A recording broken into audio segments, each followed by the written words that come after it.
Guys, പുതിയൊരു വീഡിയോയിലേക്ക് എല്ലാവർക്കും സ്വാഗതം സുഹൃത്തുക്കളെ. അങ്ങനെ നമ്മുടെ ക്യാൻസൽ സീരീസ് വ്ലോഗ് ഇതോടുകൂടി അവസാനിപ്പിച്ചിരിക്കുകയാണ്. ഇന്ന് ഭയങ്കരമായിട്ട് ശാന്തിയും സമാധാനപരമായിട്ട് ഞാൻ ഇന്ന് വർക്കിനിറങ്ങി നേരെ തിരിച്ചിങ്ങ് വരിക. അതിനിടയിലുള്ള ഒരു റഷും ഉണ്ടാവില്ലേ എന്നാണ് എൻ്റെ ഒരു പ്രാർത്ഥന. നമ്മുടെ ക്യാൻസൽ ഓർഡർ സീരീസ് വ്ലോഗിൻ്റെ അകത്ത്, അതായത് നമ്മൾ 3 വ്ലോഗാണ് ഇട്ടിട്ടുണ്ടായിരുന്നത്. ഈ 3 വ്ലോഗിൻ്റെ അകത്തും ചില 1-2 നെഗറ്റീവ് കമന്റ്സുകൾ വന്നിട്ടുണ്ടായിരുന്നു. സോ അതിനുള്ള ഉത്തരം കൂടെ ഞാൻ ഇതിനകത്ത് തരാം. അതിനകത്ത് വന്ന കമന്റ്സ് ഇതായിരുന്നു: ഫുഡ് ക്യാൻസൽ ആയത് ഞാൻ കാരണമാണ്, ഫുഡ് ക്യാൻസൽ ആയി കഴിഞ്ഞിട്ടുണ്ടെങ്കിൽ ഡെലിവറി എക്സിക്യൂട്ടീവിന് എടുക്കാൻ പാടില്ല എന്നുള്ള കുറച്ച് ഈ പറഞ്ഞ പോലെ നെഗറ്റീവ് കമന്റ്സ് വന്നിട്ടുണ്ടായിരുന്നു. ഒന്നാമത്തെ കാര്യം എന്ന് പറയുന്നത്, നമുക്ക് 3 ക്യാൻസൽ ഓർഡറാണ് കിട്ടിയത്. 1 വടയും ചായ, 2 KFC, 3 ഫലൂദ. ഈ 2 ഓർഡറിൽ, അതായത് ആദ്യത്തെ നമ്മുടെ വടയും ചായയും അതുപോലെ തന്നെ KFCയുടെ ഓർഡറിലുള്ള ഡിഫറൻസ് എന്താണെന്ന് വെച്ചിട്ടുണ്ടെങ്കിൽ, 2 ഓർഡറും ആ വ്ലോഗ് കണ്ട ആൾക്കാർക്ക് മനസ്സിലാവും. 2 ഓർഡറും കസ്റ്റമർ തന്നെ അഡ്രസ്സ് മാറി കൊടുത്തിട്ടാണ് നമ്മൾ ആ ഫുഡ് ക്യാൻസൽ ആയി പോയത്. സോ അഡ്രസ്സ് കറക്റ്റ് ആയിട്ട് നോക്കി ഓർഡർ ചെയ്യുക എന്നുള്ളത് കസ്റ്റമറിന്റെ മാത്രം ഉത്തരവാദിത്തമാണ്. അതല്ലെങ്കിൽ പത്തനംതിട്ടയ്ക്കുള്ള ഓർഡർ ഇതേപോലെ തന്നെ കോഴിക്കോടുള്ള എനിക്ക് കിട്ടും. സോ അത് ക്യാൻസൽ ആക്കുക എന്നല്ലാണ്ട് വേറെ ഓപ്ഷൻ ഇല്ല. പിന്നെ ഈ ക്യാൻസൽ ആയ ഫുഡ് എന്ന് പറയുമ്പോൾ ഒന്നുകിൽ അത് റെസ്റ്റോറൻറ്റുകാർക്ക് തിരിച്ചു കൊടുക്കാനുള്ളതാണ്, അതല്ലെങ്കിൽ ഡെലിവറി എക്സിക്യൂട്ടീവിന്. അല്ലാണ്ട് പിന്നെ ആ ഫുഡ് കളയാൻ പറ്റില്ലല്ലോ. ഈ റെസ്റ്റോറൻറ്റിലേക്ക് തിരിച്ചു കൊടുക്കുക എന്നുള്ളതാണ് ഒരു ഓപ്ഷൻ. രണ്ടാമത്തെ ഓപ്ഷൻ അത് നമ്മുടെ കയ്യിൽ വെക്കുക എന്നുള്ളത്. നമ്മൾ പിന്നെ കഴിക്കുക, അല്ലാണ്ട് പിന്നെ ആ ഫുഡ് എടുത്ത് കളയണോ? അപ്പൊ പിന്നെ വേറെ ഓപ്ഷൻ ഇല്ല. പിന്നെ അതിനൊന്നും ഇങ്ങനെ സംസാരിക്കേണ്ട കാര്യമുണ്ടെന്ന് എനിക്ക് തോന്നുന്നില്ല. ഇനി അടുത്തത് ഫലൂദയുടെ വിഷയം. ഫലൂദ എന്ന് പറയുന്ന സാധനം എന്തായാലും ഈ പറഞ്ഞ പോലെ ലിക്വിഡ് ഐറ്റം ആണ്. അപ്പൊ അത് പാക്ക് ചെയ്യേണ്ട, കറക്റ്റായിട്ട് വൃത്തിക്ക് പാക്ക് ചെയ്യേണ്ട ഉത്തരവാദിത്തം എന്ന് പറയുന്നത് ഉറപ്പായിട്ടും ഹോട്ടലുകാരുടെ തന്നെയാണ്. കാരണം നമ്മൾ ഈ പറഞ്ഞ പോലെ ഒരുപാട് ദൂരം, ഇപ്പം എനിക്ക് ക്യാൻസലായ ഓർഡർ എന്ന് പറയുമ്പോൾ 14 കിലോമീറ്ററാണ് ആ ഓർഡർ കൊണ്ടു കൊടുക്കാനുള്ളത്. 1-2 കിലോമീറ്റർ മാത്രമാണെങ്കിൽ പോലും ഈ പറഞ്ഞ പോലെ പാക്കിങ്ങിൽ വലിയ മിസ്റ്റേക്ക് ആണെങ്കിലും നമുക്ക് പതുക്കെ അങ്ങോട്ട് കൊണ്ടു കൊടുത്താൽ മതി. അതായത് 2 കിലോമീറ്ററിൽ ഇപ്പോൾ ഒരു 30-40 സ്പീഡ് പോയാലും ഒരു 10-20 മിനിറ്റ് കൊണ്ട് അവിടെ എത്തുമെന്ന് വിചാരിക്കാം. പക്ഷേ 14 കിലോമീറ്റർ ഒക്കെ നമുക്ക് ഈ 30-20 സ്പീഡ് പോയി കണ്ടിട്ടുണ്ടെങ്കിൽ 1.5 മണിക്കൂർ കഴിയും അവിടെ എത്തണം എന്നുണ്ടെങ്കിൽ. കുറച്ചൊരു മിനിമൽ ആയിട്ടുള്ള 60-50 സ്പീഡിലായിരിക്കും ബൈക്ക് പോകാന്നുള്ളത് ഏതൊരാൾക്കും ചിന്തിച്ചാൽ മനസ്സിലാവും. അപ്പോൾ ഈ പറഞ്ഞ പോലെ ഫലൂദ നേഷൻ അങ്ങനെയുള്ള കുറച്ച് റെസ്റ്റോറൻറ്റുകൾ നല്ല വെൽ പാക്ക്ഡ് ആയിട്ടുള്ള, നല്ല വെൽ എന്താ പറയുക, ഡിസ്പോസിബിൾ ഗ്ലാസ് ആയിട്ടുള്ള, ലീക്ക് ആവാത്ത തരത്തിലുള്ള ഗ്ലാസ്സിലാണ് അവർ ജ്യൂസ് തരുന്നത്. അതും ഈ ഗ്ലാസ്സിൽ ഇടുക മാത്രമല്ല, അവർ ഈ പറഞ്ഞ പോലെ ഇൻസുലേഷൻ ടാപ്പ് കൊണ്ട് വൃത്തിക്ക് കവർ ചെയ്തിട്ടാണ്, അത് ലീക്ക് ആവാണ്ടാണ് നമുക്ക് ആ ഫുഡ് തരുന്നത്. ഈ സ്കൂൾ ബാർ എന്ന് പറഞ്ഞിട്ടുള്ള റെസ്റ്റോറൻറ്റ് എനിക്ക് കിട്ടിയപ്പോൾ ഞാൻ ഈ പറഞ്ഞ ടാപ്പും കണ്ടിട്ടില്ല, അതായത് ഇൻസുലേഷൻ ടാപ്പും കണ്ടിട്ടില്ല. അവർ ചുമ്മാ അടച്ചങ്ങ് തന്നതാണ്. പിന്നെ നമ്മുടെ സ്വിഗ്ഗി ബാഗിനെ സംബന്ധിച്ചിടത്തോളം ഇതാണ് നമ്മുടെ സ്വിഗ്ഗി ബാഗ് എന്ന് പറയുന്നത്. ഇതിനകത്ത് 2 ഈ പറഞ്ഞ പോലെ കപ്പ് ഹോൾഡർ മാത്രമേ ഉള്ളൂ. പിന്നെ ഇവിടെ വേണമെങ്കിൽ കപ്പ് വെക്കാം, പക്ഷെ എത്രത്തോളം അത് സേഫ് ആയിട്ട് നിൽക്കുമെന്ന് പറയാൻ പറ്റില്ല. ബാക്കി നമുക്ക് ഇവിടെ മാത്രമേ വെക്കാൻ പറ്റുള്ളൂ. ഈ ഒരു രീതിയിൽ നമുക്ക് ഈ ജ്യൂസ് വെക്കുന്ന സമയത്ത് എന്തായാലും ഇളകും എന്നുള്ളത് ഉറപ്പാണ്. കാരണം ബൈക്ക് ആയതുകൊണ്ട് എന്തായാലും ഈ പറഞ്ഞ പോലെ സഡൻലി ബ്രേക്ക് പിടിക്കേണ്ടി വരും, അങ്ങനത്തെ സാഹചര്യങ്ങളൊക്കെ ഉണ്ടാവും. അപ്പം എന്തായാലും ഈ സംഗതി കുലുങ്ങും അല്ലെങ്കിൽ ഇളകും എന്നുള്ളത് ഏതൊരാൾക്കും വ്യക്തമായിട്ട് ചിന്തിച്ചാൽ മനസ്സിലാവും. അപ്പം അത് വെൽ പാക്ക് ചെയ്യേണ്ടത് ആരുടെ ഉത്തരവാദിത്തമാണ്? റെസ്റ്റോറന്റ് സൈഡിൽ നിന്നുള്ള ഉത്തരവാദിത്തമാണ്. പിന്നെ വേണമെങ്കിൽ ആഴത്തിൽ ചിന്തിക്കുന്ന സമയത്ത് വേണമെങ്കിൽ ഒരു 10% മിസ്റ്റേക്ക് എൻ്റെ ഭാഗത്തുനിന്ന് പറയാം. കാരണം ബൈക്ക് ചെരിക്കാതെ കുലുക്കാതെ നമുക്കിങ്ങനെ കൊണ്ടുപോവാം വേണമെങ്കിൽ. പക്ഷേ അതിനും ഒരു ലിമിറ്റേഷൻസ് ഉണ്ട്. കാരണം ഇതൊരു മൂവിങ് ഒബ്ജക്റ്റ് ആണ്. അപ്പോൾ ഇൻ കേസ് എന്തെങ്കിലും സഡൻ ആയിട്ടുള്ളൊരു ആക്ഷൻസ് വന്നു കഴിഞ്ഞിട്ടുണ്ടെങ്കിൽ ബ്രേക്ക് ഇടേണ്ടി വരും, ചെരിക്കേണ്ടി വരും. എന്താ പറയുക, അങ്ങനത്തെ ഒരു സിറ്റുവേഷൻ വന്നു കഴിഞ്ഞാൽ ഉറപ്പായിട്ട് എനിക്കത് 100% ഉറപ്പ് പറയാൻ കഴിയില്ല. കാരണം ഒരു മൂവിങ് ഒബ്ജക്റ്റ് ആണ്. അപ്പം എനിക്കിത് പറയുന്ന എന്താ പറയുക, ഇത് പറയാനുള്ളത് എന്താ വെച്ച് കഴിഞ്ഞാൽ, ഇത് കാണുന്ന സ്വിഗ്ഗി കസ്റ്റമറോടാണ്, അതായത് ഡെലിവറി ബോയ്സിനോടല്ല, കസ്റ്റമറോട്. ഈ ഒരു 5 അല്ലെങ്കിൽ അതിൽ കുറവോ കിലോമീറ്റേഴ്സ് ഉള്ള ലൊക്കേഷൻ ഏരിയയിലേക്ക് മാത്രം നിങ്ങൾ ജ്യൂസോ അല്ലെങ്കിൽ ഈ പറഞ്ഞ പോലെ കേക്കോ ഓർഡർ ചെയ്യുക. 10-15 കിലോമീറ്ററിലേക്ക് കേക്കും ജ്യൂസും ഓർഡർ ചെയ്യുന്ന സമയത്ത്, ഒന്നാമത് ഈ ജ്യൂസ് അവിടെ എത്തുന്ന സമയത്ത് തണുപ്പൊക്കെ അങ്ങ് പോകും, പിന്നെ ലീക്ക് ആവാനുള്ള ചാൻസ് കൂടുതലാണ്. കേക്കിന്റെയും അവസ്ഥ ഇത് തന്നെയാണ്. അപ്പൊ ഇത്രയും കാര്യങ്ങൾ നിങ്ങൾക്കൊന്ന് അവയർനെസ് കിട്ടിക്കോട്ടെ എന്ന് വിചാരിച്ചിട്ടാണ് ഇത്രയും പറഞ്ഞത്. അപ്പം ഇന്നെന്തായാലും വ്ളോഗിന് പോകാൻ റൈഡിന് പോകാൻ സുഹൃത്തുക്കളെ. ഇന്ന് എത്ര രൂപ ഏണിങ്സ് ഉണ്ടാക്കാൻ പറ്റും എന്നറിയില്ല. അതുപോലെ തന്നെ ഇന്ന് എങ്ങനെയൊക്കെ തരത്തിലാണ് ഓർഡർ കിട്ടാന്നും അതും അറിയില്ല. എന്തായാലും പോയി നോക്കാം. ഈ മഴയെ ചവിട്ടിക്കൂട്ടാൻ സമയമായിട്ടുണ്ട്. കാരണം എന്താ വെച്ചിട്ടുണ്ടെങ്കിൽ, ഞാനിവിടെ എത്തുന്നതിന് തൊട്ട് മുന്നേയിട്ട് 1 മിനിറ്റ് മുന്നേ ഭയങ്കര മഴ, അതായത് ആ ഒരൊറ്റ മിനിറ്റ് മാത്രം ഗംഭീര മഴ. ഞാൻ അത് വിശ്വസിച്ച് കോട്ടൊക്കെ എടുത്തിട്ട് സെറ്റായി നിന്നപ്പോഴത്തേക്കും മഴ അങ്ങ് പോയി. ഇപ്പതേ പൊരിഞ്ഞ വെയിലും. സമയം ഇപ്പൊ 3:52 ആയിട്ടാണുള്ളത്. ഒരു 8 മിനിറ്റ് കൂടെ കഴിഞ്ഞിട്ടുണ്ടെങ്കിൽ, അതായത് 4 മണിക്ക് ശേഷം നമുക്ക് 10 രൂപ സർജ് അവൈലബിൾ ഉണ്ട്. 4 മണി ടു 6 മണി, ദെൻ 7 മണി ടു 10 മണി. അതാണ് ഇപ്പോഴത്തെ സർജ് ഡീറ്റെയിൽസ് എന്ന് പറയുന്നത്. 10 മണി വരെ ഉണ്ടോ അതോ 9 മണി വരെയാണോ? 7 മണി മുതൽ 9 മണി വരെ നമുക്കൊരു 10 രൂപ അഡീഷണൽ സർജ് ഉണ്ട്. അപ്പൊ ഞാൻ വിചാരിക്കുന്നത് എന്താന്ന് വെച്ചിട്ടുണ്ടെങ്കിൽ 3:53 ആയിട്ടുള്ളൂ. ഇപ്പൊ ഓൺ ചെയ്തിട്ടുണ്ടെങ്കിൽ അവർ ഉറപ്പായിട്ട് എനിക്കൊരു ലോങ് ഓർഡർ ഇട്ട് തരും. ഈ സർജിന് തൊട്ട് മുന്നേ ആയിട്ട് ഇവര് ഓർഡർ ഇട്ട് തരിക എന്ന് പറയുമ്പോൾ ഒരു 10 കിലോമീറ്റർ അപ്പുറത്തേക്കൊക്കെ ഓർഡർ ഇട്ട് തരും. അതെന്തിനാന്ന് വെച്ചിട്ടുണ്ടെങ്കിൽ ഈ 10 കിലോമീറ്റർ ഓർഡർ നമ്മൾ ഡെലിവറി ചെയ്ത് കഴിഞ്ഞ് തിരിച്ചു വരുമ്പോഴത്തേക്കും ഓൾമോസ്റ്റ് 4:30 മണിയാവും. അതായത് ആ ഹാഫ് ആൻ അവർ നമുക്ക് സർജ് ഇവർ തരണ്ടല്ലോ, അതിന് വേണ്ടിയിട്ടാണ്. സോ സ്വിഗ്ഗിയെ നിന്റെ ഉടായ്പൊന്നും എന്റെ അടുത്ത് നടക്കൂല, മനസ്സിലായില്ല? കഴിഞ്ഞ ബാഗിൽ നമ്മൾ ഈ ഫലൂദ കൊണ്ടുപോയ സമയത്ത് ഫുൾ അഴുക്കായല്ലോ. അപ്പൊ ഞാൻ പൊട്ടിക്കാതെ വെച്ച കഴിഞ്ഞ വർഷം കിട്ടിയ ബാഗാണ് ഇത് ആക്ച്വലി പറയുകയാണെങ്കിൽ. സോ ഞാനത് പൊട്ടിക്കാതെ വെച്ചതായിരുന്നു. ആ ഫലൂദയായ ബാഗ് ഞാൻ അലക്കിയിട്ട് അയലമ്മൽ ഇങ്ങനെ തൂക്കിയിട്ടേക്കുവാണ്. എന്തായാലും ഇനി 4 മണി ആവട്ടെ, ഒരു 6 മിനിറ്റ് കൂടെ ഉണ്ട്. അങ്ങനെ എക്സാക്ട്ലി 4 മണി ആയിരിക്കുകയാണ് സുഹൃത്തുക്കളെ. ആദ്യത്തെ ഓർഡറിന് വേണ്ടി നമുക്കിപ്പോ വെയിറ്റ് ചെയ്യാം. ഇപ്പൊ നമുക്ക് 10 രൂപ ഇതിനകത്ത് സെർച്ച് ഡീറ്റെയിൽസ് കാണുന്നുണ്ട്. ഇന്ന് ഞാൻ സത്യം പറഞ്ഞാൽ ലേറ്റ് ആയി. സാധാരണ ഒരു 3 മണി ആകുമ്പോഴത്തേക്ക് നമ്മുടെ സോണിൽ എത്തി ഓൺ ചെയ്താൽ മാത്രമേ ഉള്ളൂ. ഒരു 10-10:30 ആകുമ്പോഴത്തേക്ക് നമുക്ക് ഫുൾ കംപ്ലീറ്റ് ആയിട്ട് ഇൻസെന്റീവ് ഒക്കെ അടിച്ച് പോകാൻ കഴിയുള്ളൂ. അതും നോർമൽ ഓർഡർ സ്റ്റേജിൽ. ഓർഡർ പെട്ടെന്ന് കിട്ടുകയാണ്, ചെറിയ ഓർഡർ ഒക്കെയാണ് കിട്ടുന്നതെങ്കിൽ ഫുൾ ഇൻസെന്റീവ് പെട്ടെന്ന് തന്നെ അടിച്ച് തീർക്കാൻ പറ്റും. ഇനിയിപ്പോ എന്ത് കഥയാണ് അവ ഇന്ന് നടക്കാൻ പോണേ. ഈ ഓർഡർ ഞാൻ പ്രതീക്ഷിച്ചു. നമുക്കിപ്പോ 44 രൂപേന്റെ ഓർഡർ ആണ് കിട്ടിയിരിക്കുന്നത് കാപ്പിക്കുട്ടൻ റെസ്റ്റോറന്റിൽ നിന്ന്. ഞാനിപ്പോ സത്യം പറഞ്ഞാൽ ആലോചിച്ചോളൂ, ആദ്യത്തെ ഓർഡർ മേ ബി ഏറ്റവും കൂടുതൽ കിട്ടുന്നത് കാപ്പിക്കുട്ടൻ റെസ്റ്റോറന്റിൽ നിന്നാണ്, അല്ലെങ്കിൽ പ്യുവർ സൗത്ത്. കാരണം എന്താ വെച്ചെങ്കിൽ ഞാൻ പ്യുവർ സൗത്തിന്റെ മൂട്ടിലാണ് നിൽക്കുന്നത്. ഇന്ന് ഓർഡർ ശോകമാണോ എന്നൊരു ചോദ്യമില്ലാതില്ല. കാരണം എന്താ വെച്ചാൽ കഴിഞ്ഞ ദിവസം വർക്ക് ചെയ്ത സമയത്ത് ഒരു ഡെലിവറി എക്സിക്യൂട്ടീവിന് ഇതേപോലെ തന്നെ വഴിയിൽ വെച്ച് കണ്ട് ഞങ്ങൾ സംസാരിച്ചിട്ടുണ്ടായിരുന്നു. അപ്പൊ പുള്ളി പറഞ്ഞെന്താ വെച്ചിട്ടുണ്ടെങ്കിൽ ഓർഡർ ഇപ്പൊ വൻ ശോകമാണെന്നാണ്. പക്ഷെ എനിക്കിതുവരെ ബാധിച്ചിട്ടില്ല. ഇനി ഇന്ന് എന്താവോ എന്തോ. Go to Kappikoottam. Order ready ആയിരിക്കണേ. ഓർഡർ റെഡിയാണ്. വട 2, പഴംപൊരി 2 എടുക്കണ്ടേട്ടാ. 40-64. സത്യം പറഞ്ഞാൽ ഈ 4 മണിന്റെ വെയിലിനെക്കാട്ടും ഏറ്റവും എളുപ്പമാണ് നമുക്ക് നട്ടുച്ച പൊരി വെയിൽ കൊള്ളാൻ. കാരണം എന്താ വെച്ചിട്ടുണ്ടെങ്കിൽ നട്ടുച്ചയ്ക്ക് നമ്മുടെ വെയിൽ വരുന്നത് തലയ്ക്ക് നേർ മുകളിലായിട്ടായിരിക്കും. അപ്പൊ നമുക്ക് സത്യം പറഞ്ഞാൽ ഹെൽമെറ്റ് കൊണ്ടൊക്കെ ഒരു തണല് പോലെ ഫീൽ ചെയ്യും. ഈ ഒരു 4 മണി 3 മണി സമയത്ത് വെയിൽ എന്ന് പറഞ്ഞാൽ കറക്റ്റ് മുഖത്തേക്ക് അടിച്ചിട്ടുണ്ടല്ലോ, നമ്മുടെ കണ്ണിനൊക്കെ ഭയങ്കര ഇറിറ്റേഷൻ ആയിരിക്കും. ആ വെയിലാണ് സത്യം പറഞ്ഞാൽ നമ്മുടെ സ്കിൻ ഭയങ്കരമായിട്ട് ഈ ടാൻ അടുപ്പിക്കുന്നത്, ഈ കണ്ണിന്റെ അടി കറപ്പിക്കുന്നതും അതുപോലെ തന്നെ നമ്മുടെ ചുണ്ടിലൊക്കെ ടാൻ വരുന്നത് സത്യം പറഞ്ഞിട്ടുണ്ടെങ്കിൽ ഈ ഡയറക്റ്റ് മുഖത്തേക്ക് അടിക്കുന്ന വെയിലാണ്. അതുകൊണ്ട് തന്നെ സൺസ്ക്രീൻ യൂസ് ചെയ്യുക, അല്ലെങ്കിൽ ഈ പറഞ്ഞ പോലെ ഒരു നല്ല SPF 50 ഉള്ള ഒരു ലിപ് ബാം യൂസ് ചെയ്തിട്ടുണ്ടെങ്കിൽ ഇതിൽ നിന്നൊക്കെ നമുക്ക് പ്രൊട്ടക്ഷൻ നേടാം. അതുപോലെ തന്നെ സൺഗ്ലാസ് നമുക്ക് യൂസ് ചെയ്തിട്ടുണ്ടെങ്കിൽ കണ്ണിന്റെ അടി കറക്കുന്നത് ഒരു പരിധി വരെ നമുക്ക് തടയാനാകും. ഞാൻ യൂസ് ചെയ്യുന്ന ലിപ് ബാമും സൺഗ്ലാസും എല്ലാത്തിന്റെ ഡീറ്റെയിൽസും ഞാൻ ഈ വീഡിയോയിലെ പ്രൊഡക്റ്റ് ലിസ്റ്റിൽ ടാഗ് ചെയ്തിട്ടുണ്ട്. സോ അവിടെ നിന്ന് നിങ്ങൾക്ക് പർച്ചേസ് ചെയ്യാവുന്നതാണ്. അതുപോലെ തന്നെ ഈ വീഡിയോ കാണുന്ന പലരും നമ്മളെ സബ്സ്ക്രൈബ് ചെയ്ത് സപ്പോർട്ട് ചെയ്യുന്നില്ല. സോ നിങ്ങളൊന്ന് സബ്സ്ക്രൈബ് ചെയ്ത് സപ്പോർട്ട് ചെയ്യാനും കൂടെ ഒന്ന് പരിഗണിക്കാം. സോ നമുക്ക് എന്തായാലും ഇത് കസ്റ്റമർ ലൊക്കേഷനിലേക്ക് പോവാം. വെസ്റ്റ് ഭാഗത്തേക്കുള്ള പൂഴിയിൽ റോഡിലേക്കാണ് നമുക്ക് ഓർഡർ കിട്ടിയിരിക്കുന്നത്. പിള്ളേരെ റോഡ് നോക്കിയും കണ്ടൊക്കെ ഓടിയില്ലെങ്കിൽ വണ്ടി കയറി അങ്ങ് ഇറങ്ങും. ഇവിടെ ഒരു പോലീസുകാരുണ്ടായിരുന്നായിരുന്നല്ലോ. ഈ ചെറിയ പിടുക്ക് മക്കളൊക്കെ ഇതിലേക്ക് ഓടുന്ന സമയത്ത് പേടിയാവാം. വാവ്, ഏതാ വെയില്! ഇതാ ഈ വെയിലാ ഞാൻ പറഞ്ഞത്. കറക്റ്റ് എന്റെ മുഖത്തേക്കാണ് അടിക്കുന്നത്. എന്റെ പൊന്നേ.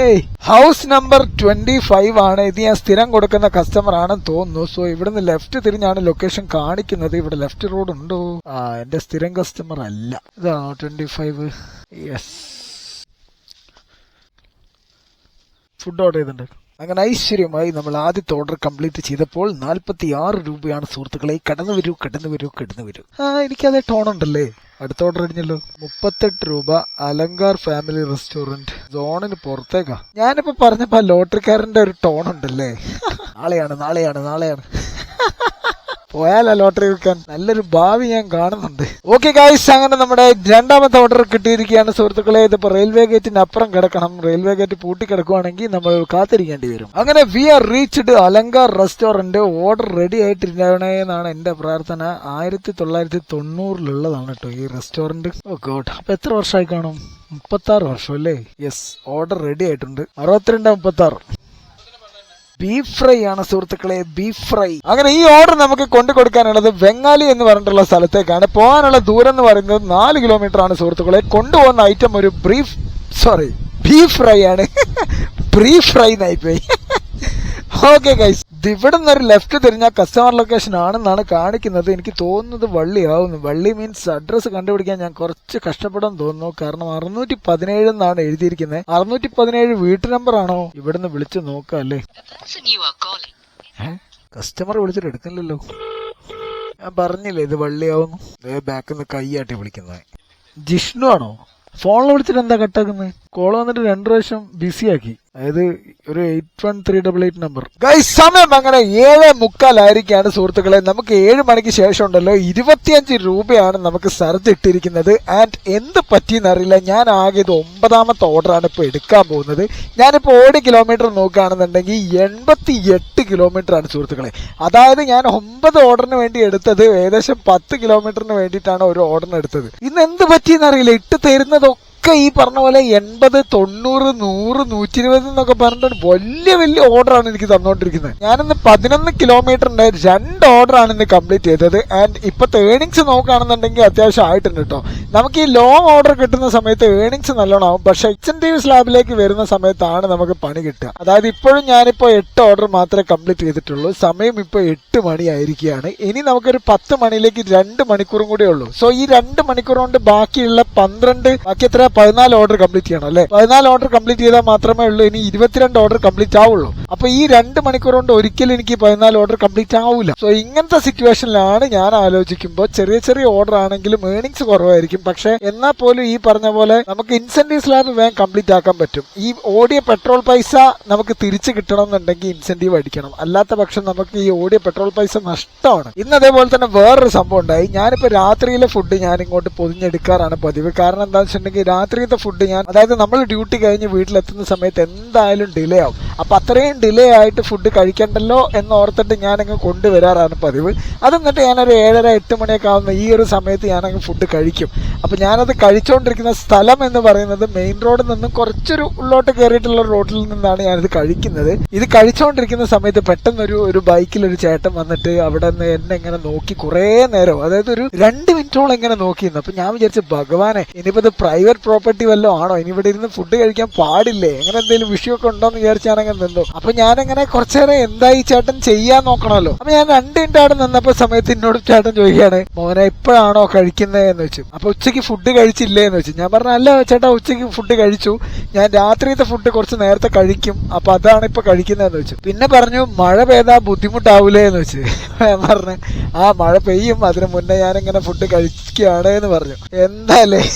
എന്നാലും പാവട്ടോ ചേട്ടൻ, ഞാൻ വേറെ എന്തൊക്കെയോ പ്രതീക്ഷിച്ചു. ഇപ്പൊ പുള്ളിക്കാരൻ എന്തെങ്കിലും പറയും, ഇവിടെ നിന്ന് ഫുഡ് കഴിക്കാൻ പാടില്ല എന്ന് പറയും, അങ്ങനെ മീൻസ് റഫായിട്ട് റൂഡായിട്ട് എന്റെ അടുത്ത് പെരുമാറുന്നൊക്കെ ഞാൻ വിചാരിച്ചു. ഓക്കെ, എന്തായാലും ഇപ്പൊ നമുക്ക് ഓർഡർ കിട്ടിയിരിക്കുന്നത് ന്യൂ സ്ട്രീറ്റ് 27 റെസ്റ്റോറന്റ് എന്ന് പറഞ്ഞിട്ടുള്ള റെസ്റ്റോറന്റ് എന്നാണ്. ഇവിടേക്ക് ഞാൻ ആദ്യമായിട്ടാണ് പോകുന്നത്. സോ ലൊക്കേഷൻ കറക്റ്റ് എനിക്ക് എവിടെയാണെന്ന് അറിയില്ല. അവിടെ പോയിട്ട് വേണം നമുക്ക് ഈ പിക്കപ്പ് ചെയ്യാനായിട്ട്. ആൻഡ് ഈ ഓർഡറും കൂടെ എനിക്ക് തോന്നുന്നു ഒരു 8-9 കിലോമീറ്റർ ഉണ്ട്. 72 രൂപയുടെ ഓർഡർ എങ്ങാനുണ്ട്. അത് ഇൻക്ലൂഡിങ് 25 സർജ് ഉണ്ട്. പക്ഷെ ഈ പറഞ്ഞ പോലെ 50 രൂപയൊക്കെ എന്തായാലും ഈ ഓർഡറിന് ഉണ്ടാവും. ഇവിടെ എവിടെയോ ആണ് റെസ്റ്റോറന്റിന്റെ ലൊക്കേഷൻ കാണിക്കുന്നത്. പേര് കേട്ടിട്ട് വലിയ റെസ്റ്റോറന്റ് ആണെന്നാണ് തോന്നുന്നത്, പക്ഷെ കാണുന്നില്ലല്ലോ. ഇതിന്റെ അകത്ത് വല്ലതാണോ?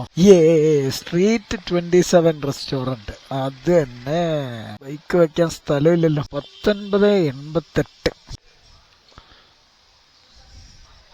1988 കോപ്പ്. ഈ ഓർഡർ കിട്ടിയതും നമുക്ക് സോണിന് പുറത്തേക്ക്. ചടച്ച് ഞാൻ എത്ര പ്രാവശ്യം അറിയാം, സോണിന്റെ പുറത്തേക്ക് ഓടിക്കും, മതിയായി. ഓക്കെ ഗായ്സ്, ഈ ഓർഡർ നമുക്ക് കൊണ്ടു കൊടുക്കാനുള്ളത് അരക്കിണർ ഭാഗത്തേക്കാണ്. എനിക്ക് വയ്യ, എനിക്ക് എന്താ പറയുക, ഞാൻ സാധാരണ ഈ ഡയലോഗ് പറയുന്ന സമയത്ത് ഭയങ്കര എനർജറ്റിക് ആയിട്ടായിരുന്നു പറയാറ്. പക്ഷെ ഇതെനിക്ക് എന്തോ ഒരു മടുപ്പാണ്. എനിക്ക് ഒന്നാമത് ഈ ഒരു റോഡേ താല്പര്യമില്ല. എന്തായാലും കസ്റ്റമർ ലൊക്കേഷനിലേക്ക് പോവാം. ഹൗസ് നമ്പർ 56 ആണല്ലോ. Yes, we are reached location, house number 56. ഇത് എത്രയാണോ? ദീപകല്ലേ.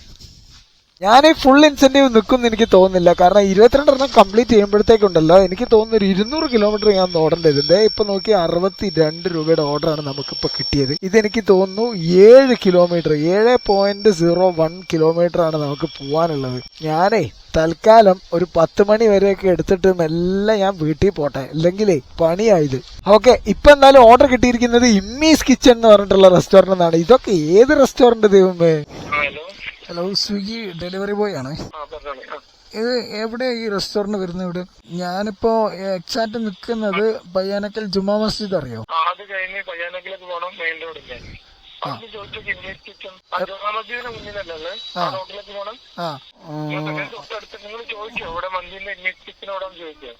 ഓക്കെ, കണ്ടു. ഇത്രയും ലൈറ്റ് ഒക്കെ വെച്ചിട്ട് ഞാൻ കണ്ടില്ല. 16 ഇത് വാങ്ങുന്നതോടുകൂടി എൻ്റെ ഫ്ലോട്ടിംഗ് ക്യാഷ് ലിമിറ്റ് കഴിയും. 2162 രൂപയാണ് എൻ്റെ ഫ്ലോട്ടിംഗ് ക്യാഷ് ലിമിറ്റ്. കഴിഞ്ഞ ദിവസം ഞാൻ ഓർഡർ എടുക്കാൻ വന്ന സമയത്ത് ഒരു ഓർഡറിന് 1956 രൂപയുടെ ഫുഡ് ഒരാൾ ഓർഡർ ചെയ്തു. അതും എനിക്ക് കയ്യിൽ ക്യാഷാണ് തന്നത്. അതുകൊണ്ട് ഞാൻ കുടുങ്ങി ഗൈസ്. ഇനിയിപ്പോൾ വിഷയം എന്താന്ന് വെച്ചിട്ടുണ്ടെങ്കിൽ അത്രയും രൂപയുടെ പണി ഞാൻ എടുത്താൽ മാത്രമേ ഉള്ളൂ ഇതിങ്ങനെ തീരുള്ളൂ. ഇങ്ങനത്തെ സിറ്റുവേഷനിൽ നമ്മളെ അക്കൗണ്ടിൽ ഫണ്ട് ഇല്ലെങ്കിൽ ഭയങ്കര ബുദ്ധിമുട്ടാണ്. ഓക്കെ, എന്താണെങ്കിലും വേണ്ടിയില്ല. ഇത് നമുക്ക് കസ്റ്റമർ ലൊക്കേഷനിലേക്ക് പോവാം. 4079 5625. ഒയ്യോന്റെ പോന്നെ ഗൈസ്, സമയം ഇപ്പൊ 9:45 സുഹൃത്തുക്കളെ. ഞാനുണ്ടല്ലോ ഈ ഓർഡർ ഉണ്ടല്ലോ, നമ്മളിപ്പോ കൊണ്ടുപോകുന്ന ഓർഡർ ശരിക്കും പറഞ്ഞാൽ എന്റെ വീടിന്റെ ഭാഗത്തേക്കാണ്. ഈ ഓർഡറിന്റെ കസ്റ്റമർ ലൊക്കേഷനിൽ നിന്നും എന്റെ വീട്ടിലേക്ക് വെറും 6 കിലോമീറ്റർ മാത്രമേ ഉള്ളൂ.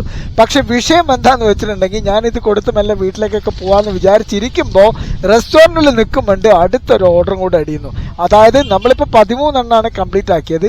പ്ലസ് നമ്മൾ ഈ കൊണ്ടുപോകുന്ന ബാച്ച് ഓർഡർ 2 കൂടെ കൂട്ടിയിട്ട് 15 ഓർഡർ നമ്മൾ ഇത് കൊടുക്കുമ്പോഴത്തേക്കും കംപ്ലീറ്റ് ആക്കും. അപ്പൊ ഇനി 3 എണ്ണം കൂടെ കംപ്ലീറ്റ് ചെയ്തിട്ടുണ്ടെങ്കിൽ നമ്മുടെ 3ാമത്തെ ഇൻസെന്റീവ് സ്ലാബ് കംപ്ലീറ്റ് ആകും. ഇത് കംപ്ലീറ്റ് ആക്കിയാലുള്ള ഗുണം എന്താന്ന് വെച്ചിട്ടുണ്ടെങ്കിൽ ഇൻസെന്റീവിൽ 100 രൂപ വർധനവുണ്ടാവും. അപ്പൊ ആ നമുക്ക് പെട്രോൾ എക്സ്പെൻസിലേക്ക് അങ്ങോട്ട് കാൽക്കുലേറ്റ് ആവും, നമുക്ക് ഏണിങ്സ് കൂടുതൽ ഉണ്ടാക്കും. ബട്ട് നമുക്ക് ഈ 3 എണ്ണത്തിൽ എടുക്കുന്ന സമയത്ത് 3ാമത്തെ ഓർഡർ മേ ബി എന്റെ വീട്ടിൽ നിന്നും 18 കിലോമീറ്റർ അപ്പുറമാണെന്നുണ്ടെങ്കിൽ മൂഞ്ചിയോ.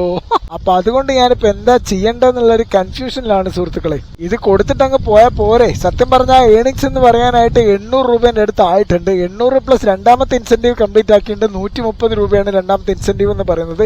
സോ 800 പ്ലസ് 130 930 രൂപയാണ് ആയിരിക്കുന്നത്. ഞാൻ വീട്ടിലെത്തുമ്പോഴത്തേക്കും ഓൾമോസ്റ്റ് എനിക്ക് 300 രൂപയുടെ പെട്രോൾ എക്സ്പെൻസ് ആവും ഏറെക്കുറെ. അപ്പൊ ഈ 930 നിന്നും 300 പോയി കഴിഞ്ഞിട്ടുണ്ടെങ്കിൽ 630 വലിപ്പിക്കാന്ന് പറയാൻ പറ്റുള്ളൂ. കാരണം ഇതൊന്നും അത്ര ഓക്കെ അല്ല. ഇന്നത്തെ ദിവസം എന്ത് പറ്റിയെന്ന് അറിയില്ല. ഇതാണ് ഞാൻ പറഞ്ഞത്, ലോങ് ഓർഡർ കിട്ടി കഴിഞ്ഞിട്ടുണ്ടെങ്കിൽ ഒന്നുകിൽ ഫുൾ ഇൻസെന്റീവ് സ്ലാബ് അടിച്ചിട്ട് മാത്രമേ പോരാൻ പറ്റുള്ളൂ. അല്ലാത്ത പക്ഷം ഇങ്ങനെ പോരുന്ന സമയത്ത് നമുക്ക് എഫോർട്ട് കൂടാന്നല്ലാണ്ട് ഏണിങ്സ് വലുതായിട്ടൊന്നും ഉണ്ടാവില്ല. എന്നിരുന്നാലും വേണ്ടിയില്ല, നമുക്ക് എന്തായാലും കസ്റ്റമർ ലൊക്കേഷനിലേക്ക് പോയി നോക്കാം. ഈ 2 കസ്റ്റമറുടെ വീടും അടുത്തടുത്താണല്ലോ. ഇതേ ഇവിടുന്ന് ഒരു ലെഫ്റ്റ് തിരിഞ്ഞിട്ടുണ്ടെങ്കിൽ നമ്മുടെ ആദ്യത്തെ കസ്റ്റമർ ആണ്. ആൻഡ് ഇത് കൊടുത്തു കഴിഞ്ഞ് നേരെ ഇതേപോലെ തന്നെ തിരിച്ചു വന്ന റൈറ്റിലേക്ക് എടുത്ത അടുത്ത കസ്റ്റമറായി ഹഫ്സീന മൻസിൽ.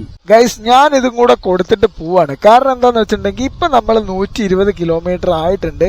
ഇനി ഇതിപ്പോ ബാക്കിയുള്ള ഓർഡർ കൂടെ എടുക്കുകയാണെന്നുണ്ടെങ്കിൽ ഈ പറഞ്ഞ പോലെ എന്തായാലും 150ന്റെ പുറത്തേക്ക് പോകും. കണക്ക് കൂട്ടി വരുമ്പോ ഒക്കെ കറക്റ്റ് ആയിരിക്കും. ഇപ്പൊ പോകുന്നതും അപ്പൊ പോകുന്നതും തമ്മിൽ ഒരു 100 150 രൂപയുടെ വ്യത്യാസം മാത്രമേ ഉണ്ടാവുള്ളൂ എന്നാണ് എനിക്ക് തോന്നുന്നത്. ഇനി അതിൽ വേറൊരു ട്വിസ്റ്റ് എന്താന്ന് വെച്ചിട്ടുണ്ടെങ്കിൽ ഇത് ഓർഡർ നമ്മൾ കൊടുക്കുന്ന സമയത്ത് 10 മണി 10:15 ആവുള്ളൂ മാക്സിമം പോയിട്ടുണ്ടെങ്കിൽ. അപ്പൊ ഓർഡർ ഡെലിവറി കംപ്ലീറ്റ് അടിച്ചു കഴിഞ്ഞിട്ടുണ്ടെങ്കിൽ അടുത്ത ഓർഡറും അടിയും. അപ്പൊ ഡെലിവറി കംപ്ലീറ്റ് അടിക്കാൻ പാടില്ല. അതെന്ത് പറ്റി? ആരാണ് ആംബുലൻസിന് വഴി കൊടുക്കാത്ത? അപ്പൊ നമ്മൾ പറഞ്ഞു വന്നതെന്ന് വെച്ചിട്ടുണ്ടെങ്കിൽ നമ്മളിപ്പോ സോണിന്റെ അകത്ത് നിന്ന് ഡെലിവറി കംപ്ലീറ്റ് അടിച്ചു കഴിഞ്ഞാൽ അടുത്ത ഓർഡർ അടിയും. So reach the delivery location കൊടുത്തിട്ട് സോണിന്റെ പുറത്ത് പോയി ഏകദേശം വീടൊക്കെ എത്താനാവുന്ന സമയത്ത് മാത്രം ഡെലിവറി കംപ്ലീറ്റ് കൊടുത്താൽ പിന്നെ നമുക്ക് ഓർഡർ അടിയൂല. പിന്നെ ഒരു ഹാഫ് ആൻ അവർ 11 മണി വരെ എന്തായാലും ഡ്യൂട്ടി എടുത്താൽ മതി. അപ്പൊ ആ 11 മണി വരെയൊക്കെ എന്തായാലും ഇങ്ങനെ ഡ്യൂട്ടി ഓഫ് ആവാണ്ട് ഇരുന്നോളൂ. അപ്പൊ ഞാനിത് കൊടുത്തിട്ട് മെല്ലെ അങ്ങ് പോവാണ് സുഹൃത്തുക്കളെ. ഓക്കെ, അപ്പൊ ഇന്നലെ നമുക്ക് കിട്ടിയ വരുമാനം എന്ന് പറയുന്നത് 946 രൂപയാണ് സുഹൃത്തുക്കളെ. ഇത് നമുക്ക് 148 കിലോമീറ്റർ ആണ് ഞാൻ ഓടിയത്. സോ 300 രൂപ എനിക്ക് പെട്രോൾ എക്സ്പെൻസ് ആയിട്ട് വന്നിട്ടുണ്ട്. സോ നമ്മൾ കാൽക്കുലേറ്റ് ചെയ്ത പോലെ തന്നെ 646 രൂപയാണ് ഇന്നത്തെ നമ്മുടെ പ്രോഫിറ്റ് എന്ന് പറയുന്നത്. ഇത് ആക്ച്വലി ഭയങ്കര ഇതാണ്. ഇപ്പോൾ പല ആൾക്കാരും പറയും ലോങ് ഓർഡർ കിട്ടുന്നതാണ് ഏറ്റവും നല്ലത്, കാരണം ഏണിങ്സ് കുറേ ഉണ്ടാവും എന്നുള്ളത്. പക്ഷേ നമുക്ക് ഇൻസെൻറ്റീവ് സ്ലാബിലോട്ട് വരുന്ന സമയത്ത് അത് കംപ്ലീറ്റ് ആക്കാൻ പറ്റൂല. അപ്പോൾ ചെറിയ ചെറിയ ഓർഡറാണ് നല്ലത്. അതാകുമ്പോൾ ചെറിയ കിലോമീറ്റർ ഓടാം, കൂടുതൽ ഇൻസെൻറ്റീവ് നേടാം, പരിപാടികൾ കുറച്ചുകൂടെ സ്മൂത്ത് ആവും. അപ്പം see you on the next video. By.